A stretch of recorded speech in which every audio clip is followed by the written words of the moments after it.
Hello， 大家好，我是议员。今天这个影片呢是有观众询问我，所以才制作的。就是有观众问到我，如果要拉野的话，要如何去搭配自己的统帅？也因为水晶科技的关系啊，想要拿到更加多的水晶，但是又不想要花这么多的体力，所以才会衍生出了这个拉野的操作。那这边跟大家讲一个重点啊，其实我们现在比较缺的是一些回血统帅，而不是原型 AOE 的统帅。因为讲当初原型 AOE 的统帅其实并不是很多啊，所以拉野方面呢就没有这么方便，但现在很多统帅都有原型 AOE 的，就连骑兵统帅都已经有设计原型 AOE 的出来，所以最重要的就是我们要去寻找有哪一些统帅是有回血的，然后你再搭配一些有 AOE 的统帅就可以了。当然这个今天的影片呢，我会跟大家讲这些统帅搭配有什么优点有什么缺点。首先能够回血的统帅，第一个就是霍去病了，基本上你打完了一支部队之后就会回血，我自己用下来霍去病是从来没有回家过的，我去拉野的时候。但有一个问题啊，霍去病它的伤害太高了，所以如果你们要搭配其他的 AOE 统帅的话，就不能搭配其他伤害比较高的，但多数有原型 AOE 的统帅伤害都挺高的，所以我这里建议你们可以搭配领袖统帅菠萝头，它是有原型 AOE， 但是它的伤害很低而已，你们可以选择这个组合来搭配。那当然也是有一些玩家可能会选择拉普啊，但拉普它的原型 AOE 会比较小一点。那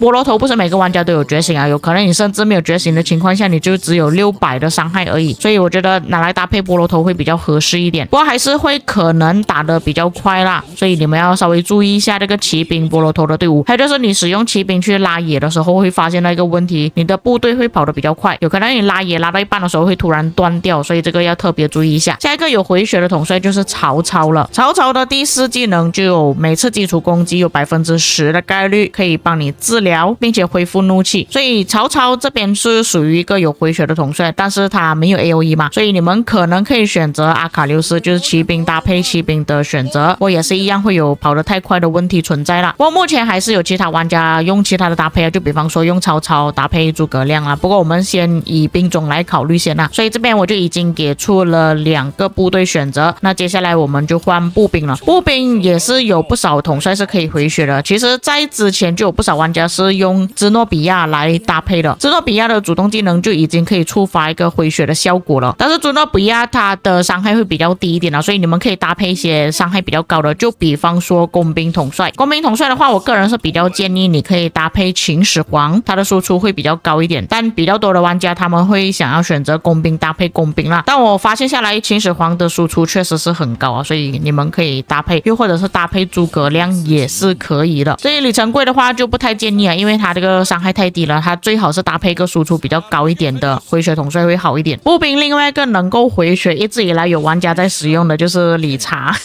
理查比较多的玩家搭配呢都是搭配诸葛亮比较多，我目前看下来啦，还有搭配李成桂，但是如果你用理查搭配李成桂，你会感觉到打得很慢，所以现在我本人是使用理查搭配诸葛亮会比较多一点，但是理查它的回血确实是挺多的，只要你一直有触发到它的主动技能的话。那工兵比较多选择啦，步兵这边选择其实并不是很多，就只有2个统帅是有回血的。工兵的话基本上是有超过4位统帅是可以拉野使用的。首先就是秦始皇，他可以打6个目标，比较方便去拉野蛮人，但他有一个问题啊，就是当你一碰到野蛮人的时候，他就马上触发了他的原型范围 AOE， 因为他的触发点呢并不是说要触发了主动技能之后才会打到6个目标，而是你打的时候他的普攻就已经会打到了，所以你的反应要很快。秦始皇他拉野的时候打的部队也是很快就死掉了，而且秦始皇有一个问题存在，就是因为他打的野蛮人是同时间打的嘛，比方说你碰了第1个第2个就马上被打到了，只是有1个回合的差距而已，所以我的建议就是最好你先碰了一个野蛮人，暂时先不要拉过去另外一个野蛮人隔壁先，然后等你打了第1只野蛮人差不多黄血之后才拉去第2只旁边会比较好。我怕有一些观众听不懂我讲什么东西啦，所以这边就演示给大家看。就是当你们秦始皇碰到了一些野蛮人之后，他就会马上触发，看到吗？就是讲变成说你这边的2边野蛮人都是同时打到的，那很大可能他也会同时死掉，所以我个人的做法最好是先把第1个先打掉先，你先不要碰第2个啊，你站远一点，不要打到第2个，你把第1只的野蛮人可能打到剩下一半的血量之后，你才来去触碰第2个，或者释放1次主动技能之后 OK 你才慢慢接接近第二只野蛮人，所以它操控方面呢会有一些问题存在啊。所以秦始皇有这个问题存在，在选择搭配的时候，你们自己要稍微注意一下。另外一个工兵统帅就是诸葛亮啊，这个是大家都知道了。然后诸葛亮也是跟秦始皇有类似的问题，就是他的原型 LE 打到的时候，你基本上野蛮人他扣的血量是差不多很接近的，所以最好你们搭配另外一个回血统帅的时候，他的主动技能伤害会比较偏高一点。就比方说我本人是比较推荐用珍珠搭配诸葛亮的，因为珍珠它的主动技能伤害会比较高一点嘛，就是它比较容易就是打死了第一只野蛮人之后，第二只野蛮人还可以接着打，而不是说两个野蛮人同时间死掉，类似像秦始皇的情况这样子。所以这个是第二个选择。再来第三个选择就是李成桂了。李成桂最好搭配一个能够回血，然后他的输出又比较高的统帅。当然我不建议拿来搭配霍去病了，所以这边工兵又有另外一个选择了，崔莹在这里。严格来讲，其实工兵还蛮多选择，有一些玩家甚至还会选择居鲁士，但是我觉得没有必要啦。我们选择那种比较保守的，就是肯定会打野蛮人的。那基本上我这边推荐呢是已经超过了5队啦。那我们来搭配看看好了，如果你要用于打野蛮人要拉野的话，要如何去搭配 ？OK， 那么这边我是给大家看一下我们在之前的搭配啦。这边就有选择霍去病、菠萝头，就像我刚刚所讲的原因也是有解释了。然后珍珠搭配诸葛亮，秦始皇搭配理查，但我个人其实是推荐搭配芝诺比亚会好一点呢。然后崔莹搭配另外一个输出比较高一点点的统帅就可以了，因为崔莹他本身又有回血又有 LE， 所以你不需要去担心他搭配什么东西，他会自己搞定了。最后就是用曹操搭配李成桂，但因为现在又推出了一些其他能够回血或者是能够有圆形范围 AOE 的统帅啊，所以不一定要选择这个组合了。像我刚刚所讲的，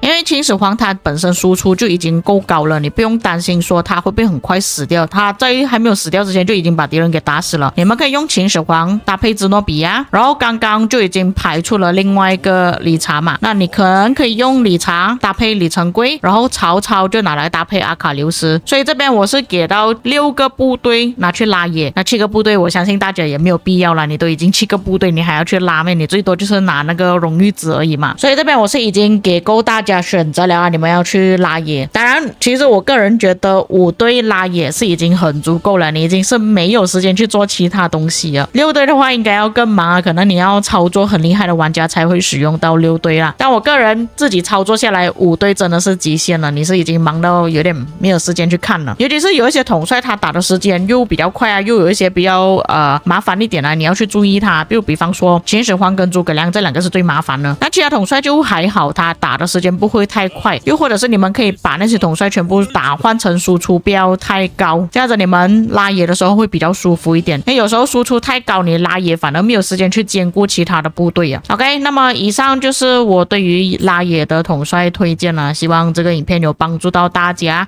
蛮多玩家他们是想要用来拉野的，当然也是有一些比较低成本啊，就比方说紫色统帅其实洛哈是可以用的，它也是有一个回血的效果的，但是要脱战之后才可以回血啦，所以它那个效果并没有这么显著。所以我刚刚推荐的统帅基本上就是大家手头上都会有的统帅吧，像什么曹操啊、霍去病啊、秦始皇啊、诸葛亮这些大致上大家都应该都会有的统帅。崔莹的话其实也不需要觉醒啦，都可以拿去使用了。OK， 那么大致上是这样子，如果有哪一些遗漏或错误的地方，可以在评论区帮我补充，又或者是你有更好的拉野组合的话，也可以在评论区推荐给大家。那我们下个影片再见。